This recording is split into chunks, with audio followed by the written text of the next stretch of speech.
Hello, this is Paris Rivers, and this is a nerdy look at Tarzan, colonial history, and racial politics in film. Disclaimer, I'm going to be talking about controversial stuff. If you don't like controversial stuff, go back now. You've been warned. The Legend of Tarzan is not a good film. I imagine that most people who came to watch the film just wanted to see Alex Skarsgård's abs. Innocent enough, right? Not so much.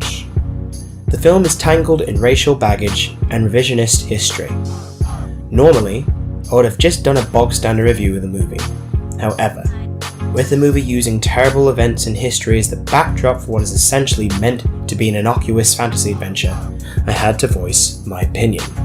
Spoilers ahead. The film is set in the year 1890. King Leopold II of Belgium is desperate to exploit the natural resources of his Congolese territory. His country is in debt and he sends his trusted servant, Leon Rom, played by professional Eurotrash bad guy Christoph Waltz, to go in pursuit of legendary opal diamonds.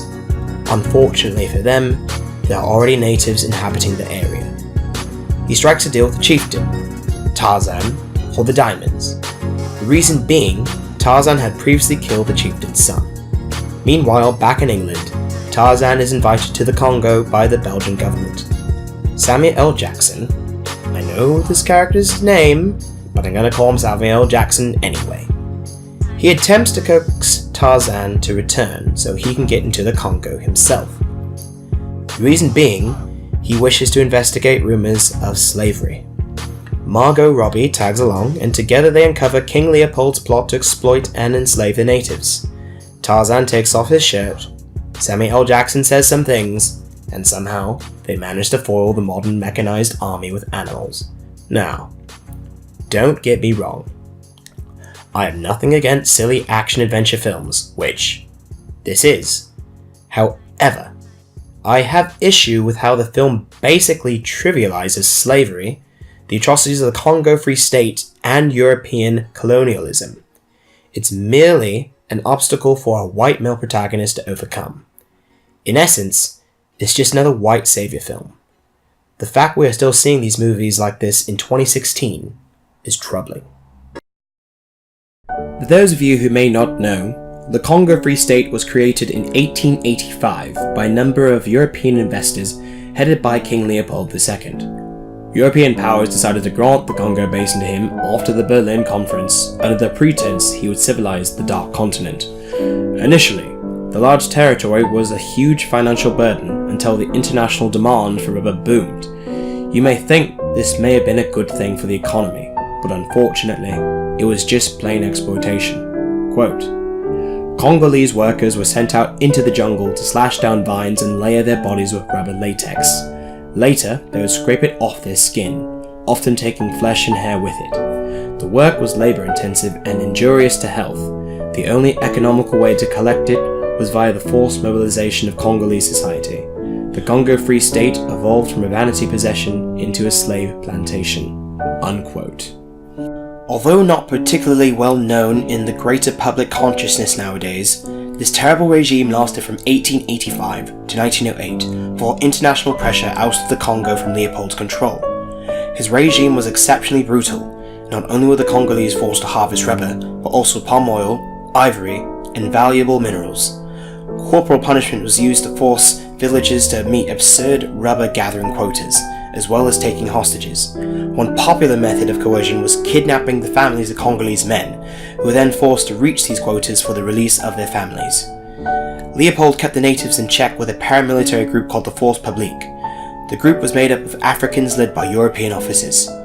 The Force Publique were known for rape, mutilation, and burning down villages. One form of mutilation, the severing of hands, functioned as a systematic method of logging ammunition use and making sure soldiers were using it for controlling the local populace and not, for instance, hunting for food. The population of the entire state is estimated to have declined from 20 million to 8 million. Now this is why I got pissed off. The film does a very clumsy revisionist history. In the film, Leopold and his goons are in early stages of dominating the Congo Basin and its people. Unfortunately, the bad guys need the opal diamonds so they can finance their army and thus exploit the Congo. What's the one key element that can damn a whole country of people to slavery and brutality? A white man. A bloody white man. He's so damn important that a tribe is willing to part with priceless diamonds in exchange for him. Yeah, he killed the chieftain's son, but making a deal with Christoph Waltz is like making a deal with the devil. You just don't do it, man! Oh, and by the way, it's the same white guy that more or less single-handedly foils Rom and his plans. Jesus. What I'm trying to say is the film does not acknowledge the importance of what many consider a genocide. It's just the means of motivation for having Christoph Waltz and a shirtless Alex Skarsgård do battle in the jungle. No, the exploitation of the Congolese people did not stop in 1890, and it certainly wasn't because of a hot, half-naked dude running around the jungle. It went on for another 18 years, and it was ugly. I know the writers meant no harm and made some effort to be racially sensitive given the time period of the story, but it ultimately fails in a story that belittles a significant historical event and is unwittingly another white saviour film. What is a white saviour film, I hear you say? I'm glad you asked. In a nutshell, a white saviour film is where a white person, usually a man, chances upon a group of oppressed or disenfranchised people of colour who are being done in by whites of their own failings. The white saviour rocks up, usually solves the problem via violence or encouraging the poor urban kids to believe in themselves, and then they can all celebrate said white person as the hero after the overthrow of the evil white folks or winning the football game against the rich kids. It's a trope in films that we see over and over again, often in different flavours and with different peoples of colour. The Legend of Tarzan follows the tradition of a white assimilating with the locals, becoming more talented at native stuff than the natives, and helping them triumph over the baddie in a big, epic, climatic battle, big muscles and all. I guess he didn't assimilate that well, as he still managed to marry the single white woman from what I can tell in the whole Congo basin. So what's the problem with these films? Well, they portray people of colour as too helpless, too hopeless, too overcome by their own weaknesses and circumstances to help themselves. They are without agency. They need someone to help them. Not just anyone though, it has to be the white saviour. The white saviour is the only one that could alleviate them out of their plight, whether it's through education, confidence boosting, or simply kicking ass.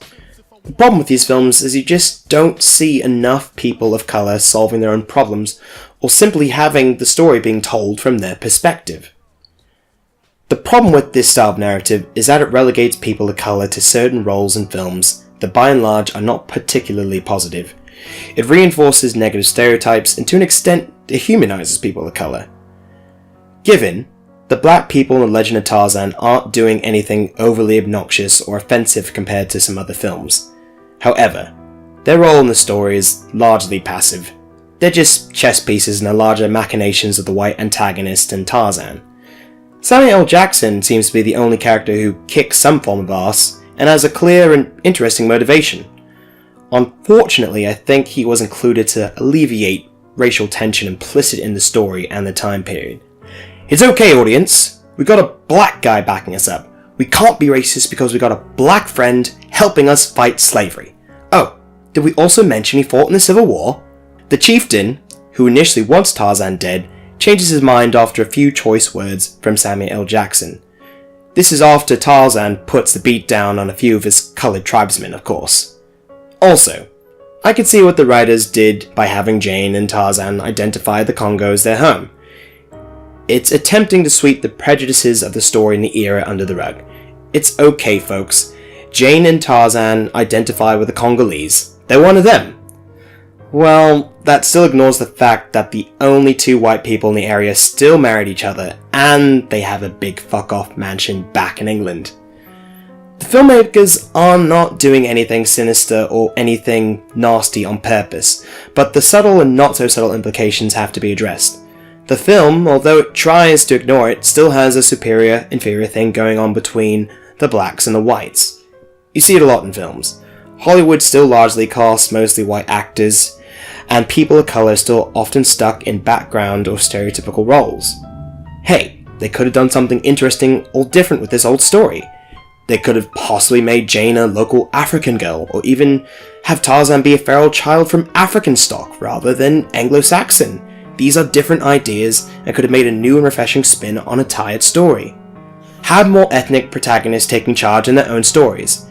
We've come a long way, but unfortunately the medium of film is still very whitewashed, and it's problematic for film as an art form and for the influence said films have on society at large.